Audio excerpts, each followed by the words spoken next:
Vande Mataram dear students. हम लोग देख रहे थे हमारा पाठ नंबर 13 मद्रास का चीता, जिसके अंदर हमने पाठ की पूरी समझूती देख ली थी। अब हम देखने वाले हैं पाठ की एक्सरसाइज। उसके अंदर सबसे पहले दिया गया है पाठ का बोध। पाठ का बोध के अंदर श्रुत लेख है, यानी डिक्टेशन वर्ड है। ये वर्ड को हमें पढ़ना है और नोटबुक के अंदर लिखना है। पहला वर्ड है ऊर्जावान, उत्कृष्ट, उज्जवल, गौरवान्वित, प्रतिष्ठित और बौद्धिक क्षमता। अब देखेंगे मौखिक प्रश्न। मौखिक प्रश्नों के अंदर 1, 2, 3, 4, 5 प्रश्न है। पहले सारे प्रश्न एक साथ पढ़ लेते हैं, फिर उसके उत्तर एक साथ देखेंगे। हमारा प्रश्न क है, किसके बिना आनंदपूर्ण जीवन की कल्पना नहीं की जा सकती। प्रश्न ख है, किस खिलाड़ी ने शतरंज का विश्व चैंपियन बनकर भारत को गौरवान्वित किया है। प्रश्न ग, आनंद विश्वनाथन ने किस उम्र में अपनी मां से शतरंज सीखना शुरू किया। प्रश्न घ है, किस प्रतियोगिता में आनंद ने कांस्य पदक जीतकर अपनी अलग पहचान बनाई। और प्रश्न ड है, किन 3 वर्षों में आनंद लगातार 3 बार राष्ट्रीय चैंपियन बने थे। तो अब हम देखेंगे प्रश्नों के उत्तर। हमारा प्रश्न क था, किसके बिना आनंदपूर्ण जीवन की कल्पना नहीं की जा सकती। तो उसका उत्तर आएगा, खेलों के बिना आनंदपूर्ण जीवन की कल्पना नहीं की जा सकती। प्रश्न ख था, किस खिलाड़ी ने शतरंज का विश्व चैंपियन बनकर भारत को गौरवान्वित किया है। तो उसके अंदर उत्तर आएगा, विश्वनाथ आनंद ने शतरंज का विश्व चैंपियन बनकर भारत को गौरवान्वित किया। प्रश्न ग है, आनंद विश्वनाथन ने किस उम्र से अपनी मां से शतरंज सीखना शुरू किया। तो उसका उत्तर आएगा, आनंद विश्वनाथन ने 6 वर्ष की उम्र में अपनी मां से शतरंज सीखना शुरू किया। प्रश्न घ है, किस प्रतियोगिता में आनंद ने कांस्य पदक जीतकर अपनी अलग पहचान बनाई। तो उसका उत्तर आएगा, राष्ट्रीय जूनियर प्रतियोगिता तथा वर्ल्ड सब जूनियर शतरंज प्रतियोगिता में आनंद ने कांस्य पदक जीतकर अपनी अलग पहचान बनाई। प्रश्न ड, किन 3 वर्षों में आनंद लगातार 3 बार राष्ट्रीय चैंपियन बने थे। तो उसका उत्तर आएगा, सन 1986, 1987 तथा 1988 में आनंद लगातार 3 बार राष्ट्रीय चैंपियन बने थे। अब हम देखेंगे लिखित प्रश्न। लिखित प्रश्नों के अंदर भी 1, 2, 3, 4, 5, 6 प्रश्न दिए हैं। पहले हम सारे प्रश्न पढ़ लेते हैं, फिर उसके उत्तर को देखेंगे। हमारा प्रश्न क है, मानव जीवन में खेलों की क्या भूमिका है। प्रश्न ख है, आनंद की मां ने उनके बचपन को याद करते हुए क्या कहा। प्रश्न ग है, विश्वनाथन के नाम पर रखे गए ग्रह का नाम और स्पष्टीकरण भी लिखो। प्रश्न घ है, आनंद को टाइगर ऑफ मद्रास यानी मद्रास का चीता क्यों कहा जाने लगा। प्रश्न ड है, आनंद अपनी जीत का श्रेय किन्हें देते हैं और क्यों। प्रश्न च है, आनंद के जीवन से आप क्या प्रेरणा ले सकते हैं। तो अब हम देखेंगे लिखित प्रश्नों के उत्तर। उसके अंदर हमारा प्रश्न क था, मानव जीवन में खेलों की क्या भूमिका है। तो उसका उत्तर आएगा, मानव जीवन में खेलों की विशेष भूमिका है। इनके बिना आनंदपूर्ण जीवन की कल्पना नहीं की जा सकती।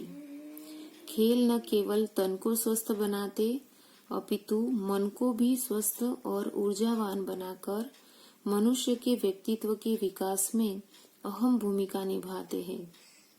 उत्कृष्ट खिलाड़ियों से राष्ट्र का सम्मान बढ़ता है और प्रतिष्ठा भी बढ़ती है। प्रश्न ख था, आनंद की माँ ने उनके बचपन को याद करते हुए क्या कहा?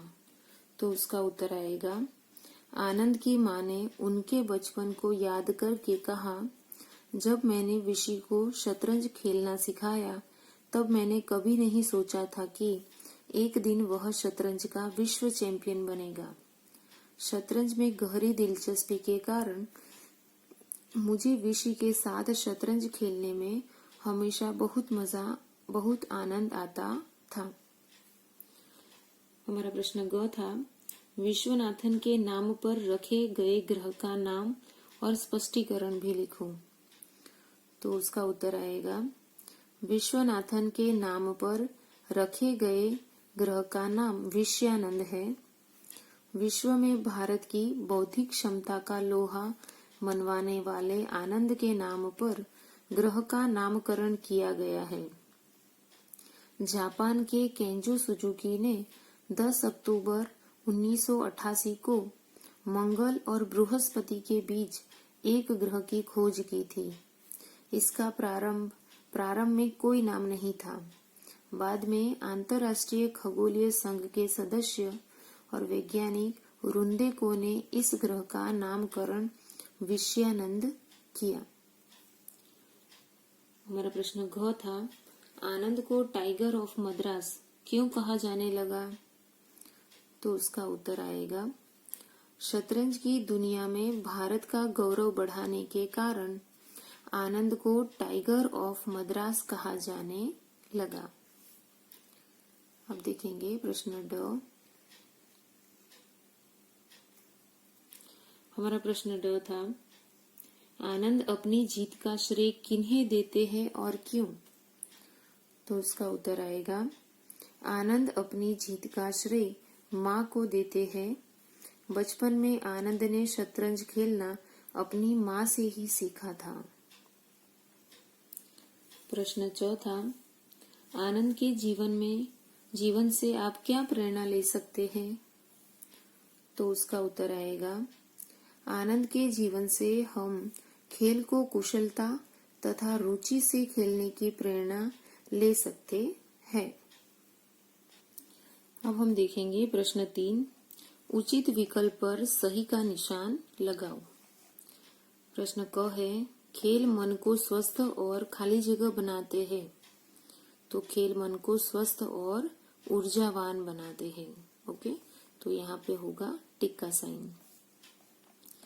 दूसरा प्रश्न है, विश्वनाथन को घर में सब प्यार से खाली जगह पुकारते थे।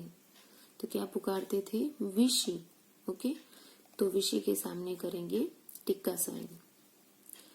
प्रश्न ग है, सन खाली जगह में आनंद ने तमिलनाडु जूनियर शतरंज का खिताब जीता। तो सन 1882 में। ओके, तो यहाँ पे करेंगे टिक का साइन। प्रश्न घ, आनंद के नाम पर ग्रह का नाम खाली जगह रखा गया। तो ग्रह का नाम क्या रखा गया था? विषयानंद। ओके, तो यहाँ पे करेंगे टिक का साइन। अब देखेंगे प्रश्न 4, पाठ के अंशों का उचित मिलान करो। खेलों के बिना आनंदपूर्ण जीवन की, उसका दूसरा अंश, पाठ का दूसरा अंश हमें यहाँ से ढूंढना है। तो जीवन की कल्पना ही नहीं की जा सकती।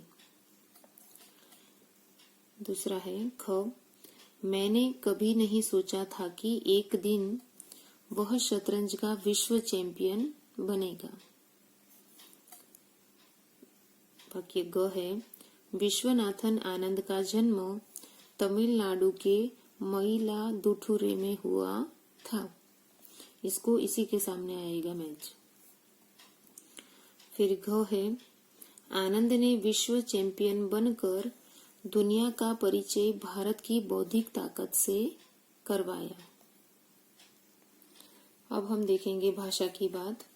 उदाहरण समझकर विशेषण और विशेष्य को अलग अलग करके लिखो।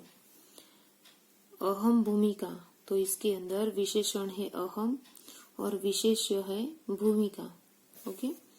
उसी तरह उत्कृष्ट उपलब्धियां, उसके अंदर उत्कृष्ट है विशेषण और उपलब्धियां है विशेष्य।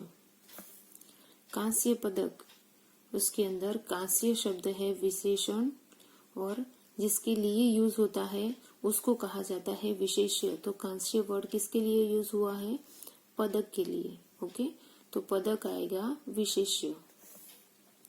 नया इतिहास, इसके अंदर विशेषण वर्ड कौन सा है? नया, तो इसको यहाँ पे लिखेंगे।